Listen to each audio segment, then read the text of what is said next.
இன்றைய புனிதர் புனித பியுலானியா கன்னி மற்றும் மறைசாட்சி. பியுலானியா 4ஆம் நூற்றாண்டில் ஸ்பெயினை சார்ந்த 12 வயது சிறுமி. ரோமை துன்புறுத்தலின் போது அவள் கைதாகினாள். விசுவாசத்தை அறிக்கையிட்டாள்.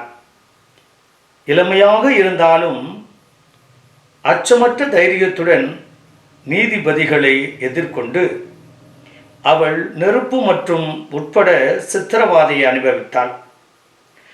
அவள் கிறிஸ்துவை ஒருபோதும் மறுதலிக்கவில்லை. அவர் இறக்கும்போது அவரது வாயிலிருந்து புறா பறந்து சென்றதாக பாரம்பரியம் கூறுகிறது.